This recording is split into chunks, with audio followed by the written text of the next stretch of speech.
किताब की अहमियत अपनी जगह है जनाब, सबको वही याद रहता है जो लोग और वक्त सिखाते हैं। वेरी गुड मॉर्निंग फ्रेंड्स, स्वागत है आप सभी का आपके अपने चैनल ऑनलाइन स्टडी पॉइंट में। और आज है 21 अक्टूबर। आज हम देखेंगे 21 अक्टूबर के महत्वपूर्ण करंट अफेयर्स प्रश्नों को। दोस्तों, अगर आपने अभी तक हमारे चैनल को सब्सक्राइब नहीं किया है तो फटाफट सब्सक्राइब कर लीजिए और साथ ही बेल आइकन ज़रूर दबा लीजिए ताकि हमारे वीडियोज़ की नोटिफिकेशन आपको मिलती रहे। चलिए शुरू करते हैं आज के वीडियो को। आज का पहला सवाल है, हाल ही में वैश्विक पेंशन सूचकांक 2023 में, दोस्तों ये 2022 नहीं है बल्कि 2023 है, ठीक है।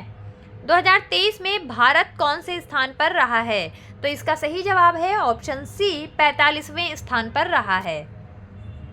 भारत इस वैश्विक पेंशन सूचकांक में 44 देशों में से 41वें स्थान से गिरकर 2023 में 47 देशों में से 45वें स्थान पर आ गया है।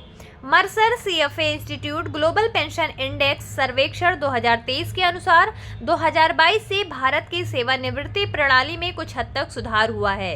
नीदरलैंड का समग्र सूचकांक मूल्य 85.0 सबसे अधिक था। इसके बाद आइसलैंड 83.5 और डेनमार्क 81.3 का स्थान हासिल किया।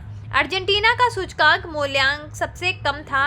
इसे आप लोग याद रखिएगा कि भारत किस स्थान पर रहा है। तो भारत ग्लोबल पेंशन इंडेक्स 2023 में 45वें स्थान पर रहा है और नीदरलैंड ने इसे टॉप किया है। देख लेते हैं 2023 में घोषित किए गए कुछ अन्य प्रमुख सूचकांकों को एवं उसमें भारत के स्थान को। प्रेस फ्रीडम इंडेक्स 2023 में भारत का कौन सा स्थान है? 161वां। हेनले पासपोर्ट इंडेक्स 2023 में भारत का कौन सा स्थान है? 80वां। विश्व खुशहाली सूचकांक 2023 में फिनलैंड का पहला स्थान है। और भारत का कौन सा स्थान है दोस्तों? तो भारत का स्थान है 126वां 146 देशों में से।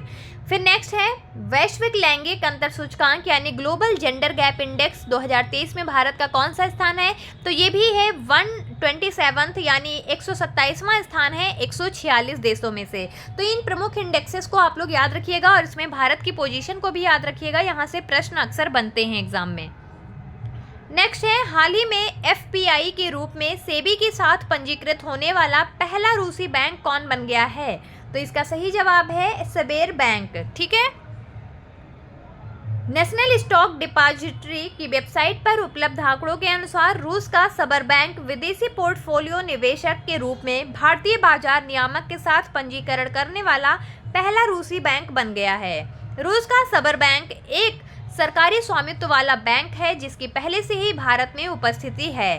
श्रेणी 1 एफपीआई लाइसेंस हेतु भारतीय बाजार नियामक के साथ पंजीकृत है। श्रेणी 1 लाइसेंस वाले एफपीआई को कम उदार लाभकारी माना जाता है। तो इसे आप लोग ध्यान रखिएगा। सबेर बैंक पहला रूसी बैंक ऐसा है जो भारत में बाजार नियामक के साथ पंजीकरण करा रहा है। बात करें सबर बैंक की तो इसकी स्थापना हुई थी 22 मार्च 1991 को। मुख्यालय है मॉस्को रसिया में और चेयरमैन है इसके एंटोन सिलुआनो, सीईओ है हरमन ग्रीफ। तो इन तथ्यों को भी आप लोग ध्यान रखिएगा। नेक्स्ट है, हाल ही में किसको जिनेवा में यूएन में भारत के राजदूत के रूप में नियुक्त किया गया है? इसका सही जवाब है ऑप्शन बी, अरिंदम बागची। ये हैं अरिंदम बागची जी, जैसा कि आप पिक्चर में देख रहे हैं। विदेश मंत्रालय ने जिनेवा में संयुक्त राष्ट्र और संबंधित वैश्विक निकायों में भारत के अगले स्थायी प्रतिनिधि के रूप में कैरियर राजनयिक अरिंदम बागची की नियुक्ति कर दी है।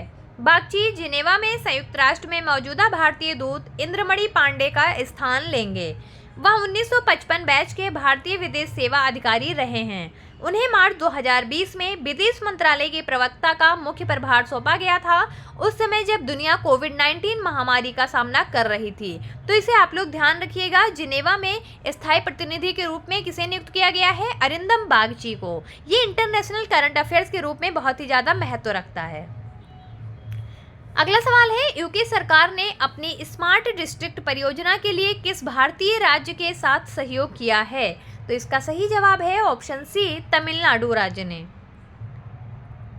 यूके और तमिलनाडु टिकाऊ जल अपशिष्ट और संसाधन प्रबंधन के लिए एक स्मार्ट प्रौद्योगिकी परियोजना पर सहयोग करते हैं। यूके समर्थित स्मार्ट डिस्ट्रिक्ट परियोजना का उद्देश्य जिले भर में सेंसर तैनात करके पानी और अपशिष्ट प्रबंधन और राज्य में पर्यावरणीय गुणवत्ता पर वास्तविक समय डेटा एकत्र करके वैश्विक स्थिरता चुनौतियों का समाधान करना है। तो इसे आप लोग ध्यान रखिएगा।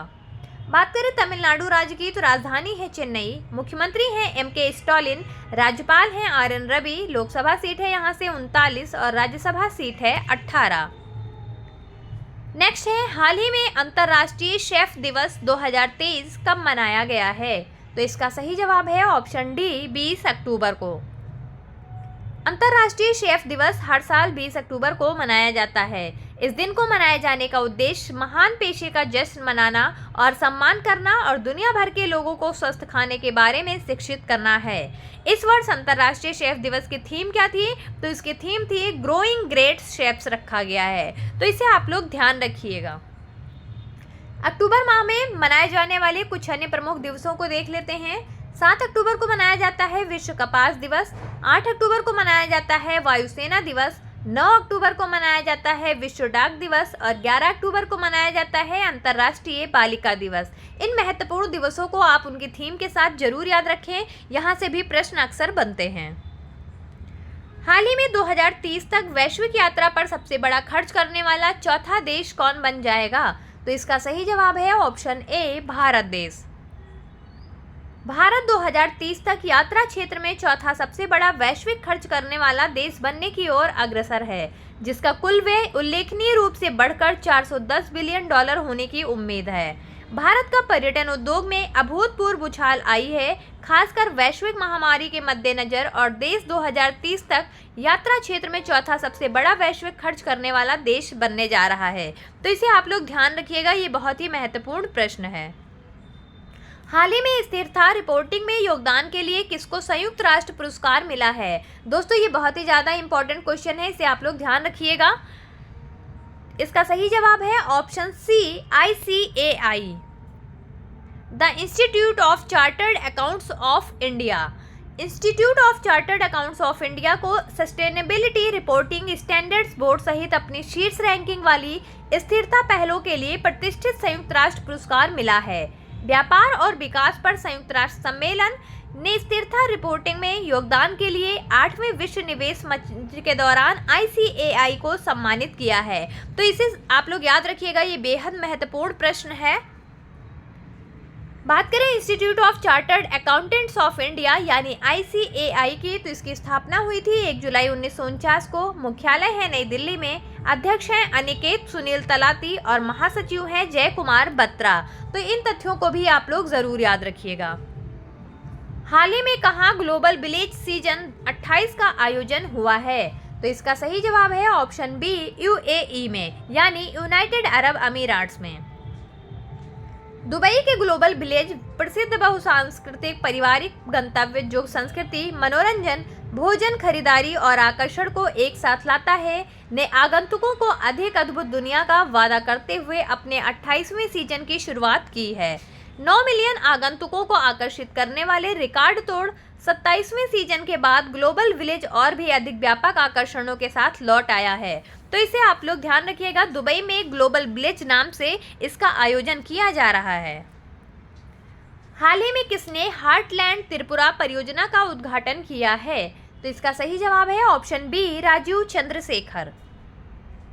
त्रिपुरा के युवाओं की रोजगार क्षमता और कौशल को बढ़ाने के लिए डेलॉयट इंडिया और national institute of electronics and information technology Agartala के साथ साझेदारी में हार्टलैंड त्रिपुरा नामक एक परियोजना शुरू कर रही है। इसके अलावा राजीव चंद्रशेखर ने अगरतला में समारोह का उद्घाटन भी किया, जहां डेलॉयट इंडिया और NIELIT अगरतला ने एक समझौते पर हस्ताक्षर भी किया है। तो इसे आप लोग ध्यान रखें।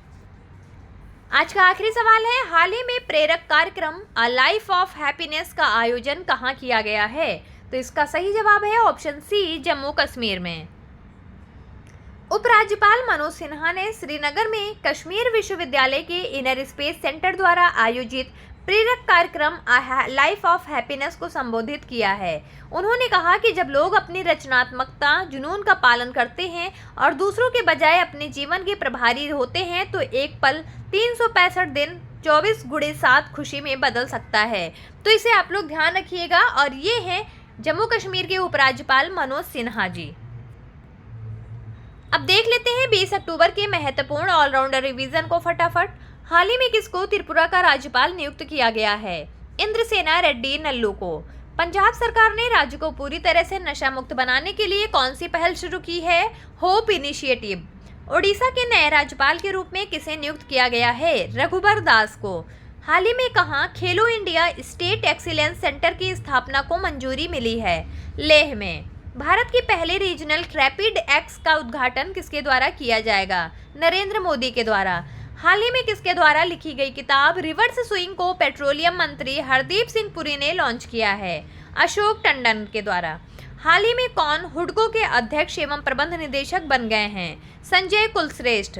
राष्ट्रीय हस्तशिल्प प्रदर्शनी गांधी बुनकर मेला किस शहर में आयोजित किया जा रहा है? कोलकाता में। किस राज्य ने बाघ अभ्यारण्यों के लिए विशेष बाघ सुरक्षा बल के गठन को मंजूरी दी है? अरुणाचल प्रदेश ने। पीएम नरेंद्र मोदी किस राज्य में 511 प्रमोद महाजन ग्रामीण कौशल विकास केंद्रों का शुभारंभ कर रहे हैं? महाराष्ट्र में। तो ये थे हमारे आज के ऑलराउंडर रिवीजन। और अब देख लेते हैं आज के प्रश्न को। हाल ही में किसको त्रिपुरा का राज्यपाल नियुक्त किया गया है? ऑप्शंस दिए गए हैं, आप अपना सही जवाब कमेंट सेक्शन में भेजते रहें। और अगर आपको हमारी वीडियो अच्छी लगी हो तो प्लीज़ ज़्यादा से ज़्यादा लाइक करें, शेयर करें और हमारे चैनल को सब्सक्राइब करवाते रहें। आज की वीडियो यहीं तक थी। आप सभी का बहुत बहुत धन्यवाद और आप सभी का दिन शुभ हो।